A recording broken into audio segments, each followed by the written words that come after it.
blocking the video sharing platform TikTok from all federal government devices due to security concerns. The app will be removed from all devices on Tuesday. The decision follows a review by the Chief Information Officer of Canada, who determined TikTok posed a risk to privacy and security. The app has been the center of privacy concerns due to the Chinese government's stake in the platform. The move brings Canada in line with international partners like the United States and the European Union, who had previously banned the app from work-issued devices. We also have very important principles around protection of data, protection of Canadian safety and security that we will always step up for. Like many countries around the world, we're looking carefully at how to ensure Canadians are kept safe online, and we're making the decision that for government employees, for government equipment, it is better to not have them access TikTok because of the concerns that people have in terms of safety. TikTok issued this statement responding to the ban, saying in part, "We are always available to meet with our government officials to discuss how we protect the privacy of Canadians. But singling out TikTok in this way does nothing to achieve that goal. All it does is prevent officials from reaching the public on a platform loved by millions of Canadians." Joining us now for more on this is Claudiu Popa. He is a certified security and privacy expert and author of the Canadian Cyber Fraud Handbook. Okay, Claudiu, first of all, good to see you. I want to get your thoughts on the government's announcement and whether or not this ban is coming at the right time. Good to see you, Lois. Thanks for having me on the show. I have to say, the announcement is not unexpected.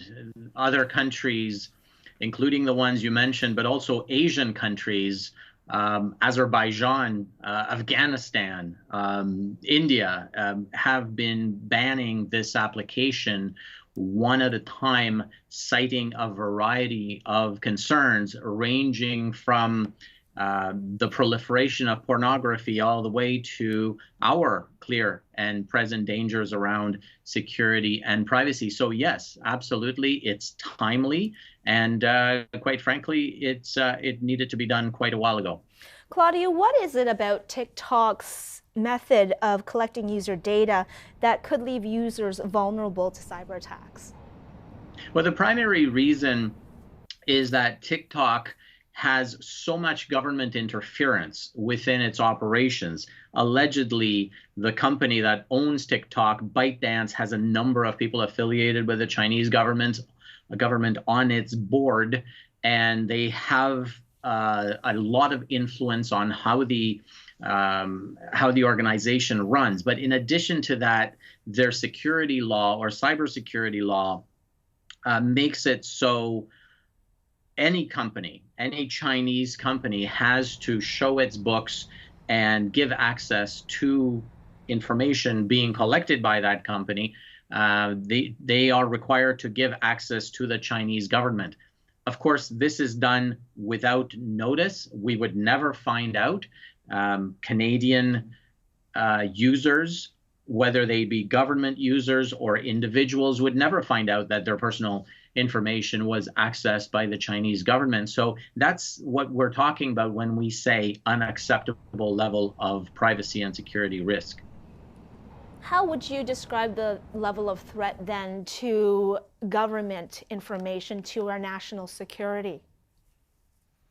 Well, that threat is real. So when you are using any kind of mobile phone, you're sharing a ton of information with the social media platform. You're actually sharing a lot more on mobile devices than you are through a desktop computer, because on a desktop computer you can block so much of it. On a mobile phone you can't. You're running an app that belongs to a different company, and you don't really know how much of that data gets shared. But for an inkling into how much information is shared, you can simply Google the TikTok privacy policy, and you can see a screenful or two about the behavioral data that uniquely identifies users, and that uniquely goes one way into TikTok's data centers. So what they do with it, the analytics that take place, the data collection that is carried out using that personal information is anybody's guess. But the bottom line is this kind of app doesn't belong on a government